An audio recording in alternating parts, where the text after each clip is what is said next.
To są ostatnie znane sceny Nietzschego przed jego śmiercią. Zostały one zarejestrowane w 1899 roku, ale jego pogrążenie się w szaleństwie rozpoczęło się dekadę wcześniej. Filozof już wykazywał oznaki zaburzeń psychicznych, ale jego ostateczne załamanie nastąpiło na ulicach Turynu. Nietzsche mieszkał w hotelu położonym na Piazza Carlo Alberto. Pewnego dnia, spacerując po tej okolicy, wydarzyło się coś, co zmieniło jego życie na zawsze. Był świadkiem, jak mężczyzna brutalnie bił konia, który odmawiał posłuszeństwa. Ze łzami w oczach Nietzsche podbiegł do zwierzęcia i objął je z rozpaczą. Niedługo potem stracił przytomność. Kiedy odzyskał świadomość, był już hospitalizowany w szpitalu psychiatrycznym. I tam jego rodzina zauważyła, że nigdy już nie będzie taki sam. Ten gest wobec konia był ostatnim momentem, w którym Nietzsche wykazał przytomność umysłu. Od tego czasu spędził kolejne 10 lat pogrążony w głębokim szaleństwie. W tamtym czasie żaden lekarz nie potrafił przedstawić jasnego wyjaśnienia. Niektórzy wskazywali na kiłę. Inni sugerowali, że był to przypadek zmiękczenia mózgu. Byli nawet tacy, którzy twierdzili, że Nietzsche doświadczał konsekwencji swoich własnych idei filozoficznych. W końcu on sam mówił, że gdy patrzysz w otchłań, otchłań również patrzy na ciebie. Po rozległym dochodzeniu, przeglądając niezliczone relacje z tamtej epoki i porównując różne wersje historii, staraliśmy się zebrać elementy tej zagadki, aby zrozumieć, dlaczego Nietzsche oszalał. W dzisiejszym filmie zaczniemy od analizy dokumentów medycznych z tych nielicznych przypadków, gdy Nietzsche był leczony w szpitalach. Znaleźliśmy 2 kompletne zapisy, ale jest pewna przeszkoda. Oba zostały napisane po niemiecku i pochodzą z XIX wieku. Pierwszy z nich odpowiada okresowi, kiedy Nietzsche był hospitalizowany w Bazylei w 1889 roku, krótko po epizodzie z koniem. Drugi pochodzi ze szpitala psychiatrycznego w mieście Jena z roku 1890. W tych 2 dokumentach lekarze doszli do tego samego wniosku. Nietzsche wykazywał objawy psychozy organicznej spowodowanej kiłą. Ta hipoteza stała się jednym z najbardziej akceptowanych wyjaśnień załamania filozofa. I faktycznie wydaje się to mieć pewien sens. Kiła, gdy nie jest leczona, może prowadzić do stanów demencji, a nawet spowodować całkowity paraliż. Ale jak dokładnie Nietzsche mógł zarazić się tą chorobą przenoszoną drogą płciową? Istnieją 2 główne teorie. Pierwsza opisuje jego rzekome odwiedziny w domu publicznym. Jednak według samego Nietzschego nie miał on żadnego intymnego kontaktu z nikim podczas tej wizyty. Jedynie usiadł przy fortepianie i zagrał kilka nut. W związku z tym wielu odrzuca tę hipotezę. Druga teoria odnosi się do okresu, kiedy Nietzsche służył w wojsku.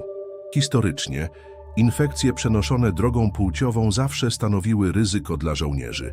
Według Dziennika Zdrowia Wojskowych i Weteranów, czasopismo naukowe w języku angielskim, podczas I wojny światowej choroby weneryczne były drugą najczęstszą przyczyną odsunięcia od służby. Jednak zakażenie nie zawsze następowało w sposób, jaki wielu sobie wyobraża. W większości przypadków żołnierze zarażali się chorobami za pomocą zanieczyszczonych strzykawek lub poprzez kontakt z zakażoną krwią. Jednakże prowadzi nas to do 2 ważnych kwestii. Po pierwsze, Nietzsche służył przez krótki czas. Po drugie, i jeszcze bardziej istotne, wiele z tych zapisów historycznych jest kwestionowanych. Inny dokument, tym razem opublikowany przez Narodową Bibliotekę Medycyny, instytucja naukowa publikująca w języku angielskim, wskazuje na intrygujący fakt. Kiła została uznana za fakt naukowy dopiero po śmierci Nietzschego. Innymi słowy, lekarze, którzy zdiagnozowali u niego psychozę kiłową, dopiero zaczynali rozumieć tę chorobę.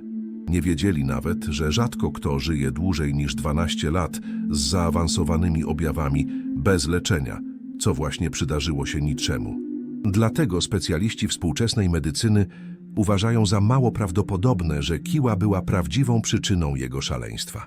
Istnieje jednak inna, bardziej spójna hipoteza. Możliwość, że Nietzsche odziedziczył chorobę neurologiczną o podłożu genetycznym.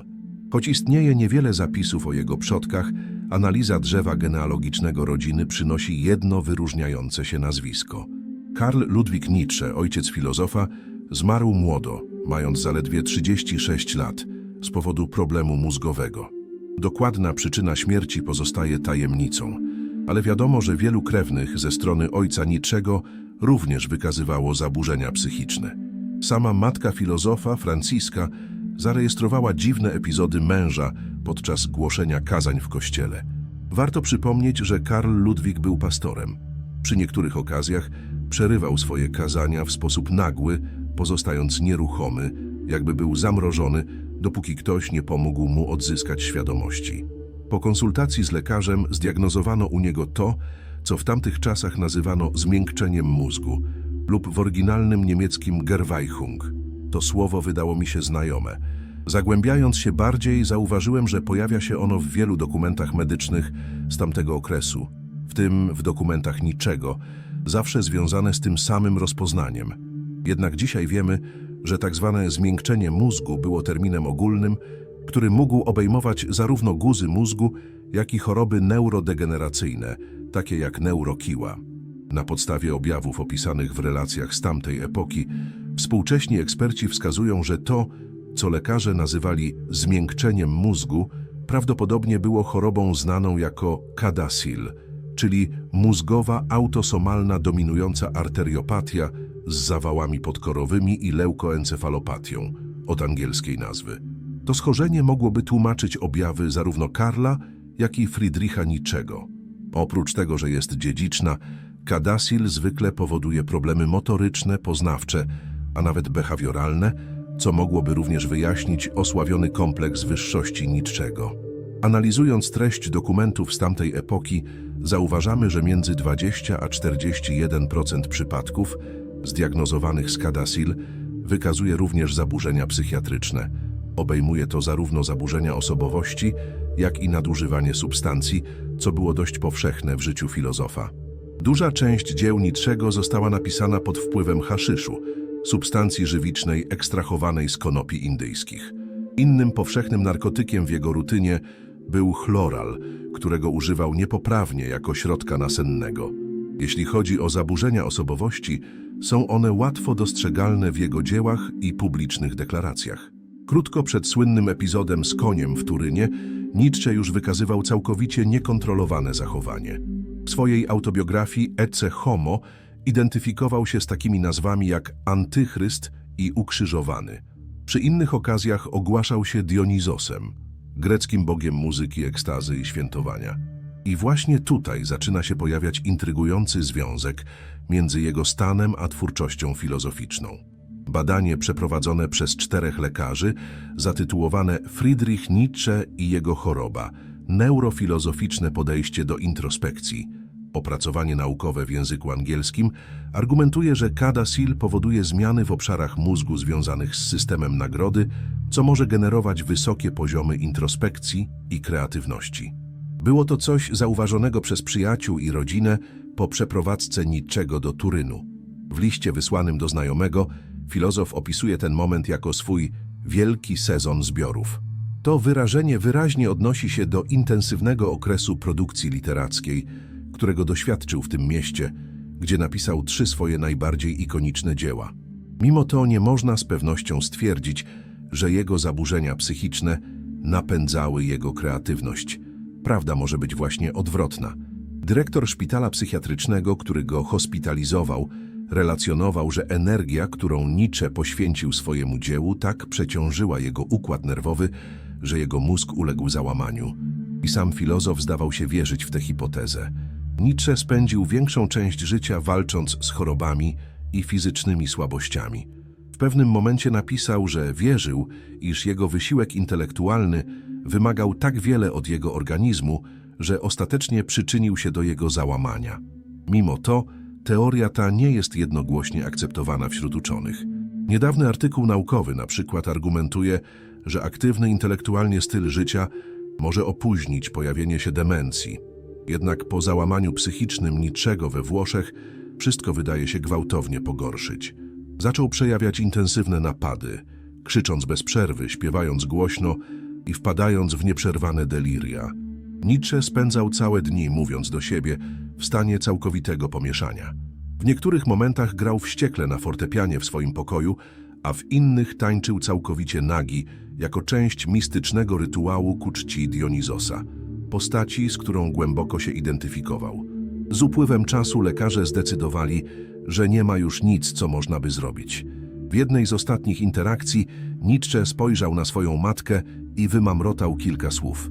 Potem pogrążył się w głębokiej i trwałej ciszy, która trwała przez ostatnie 10 lat jego życia, aż do śmierci w 1900 roku. Nietzsche przekroczył granice ludzkiego rozumu w poszukiwaniu odpowiedzi, których niewielu odważyło się sformułować. Jego umysł, który błyszczał jak nieliczne w historii, został ostatecznie pochłonięty przez te same siły, które próbował zrozumieć. Między deliriami a geniuszem ujawnił światu tragiczne piękno myśli doprowadzonej do ekstremum. Być może jego szaleństwo nie było błędem biologii, ani karą egzystencji, ale ceną za dotknięcie tego, co nienazwane. Ponieważ gdy patrzysz w otchłań zbyt długo, jak sam napisał, otchłań również zaczyna patrzeć na ciebie. A jeśli jego filozofia nadal nas dezorientuje, to dlatego, że zmusza nas do spojrzenia do wewnątrz, gdzie mieszka chaos, strach i, jeśli mamy szczęście, pewna jasność umysłu. Ostatecznie, być może nieuniknione jest, że ci, którzy odważą się zajść tak daleko w głąb siebie, stracą drogę powrotną, ale jedno pozostaje: wszystko w egzystencji jest przemijające. Włącznie z nami.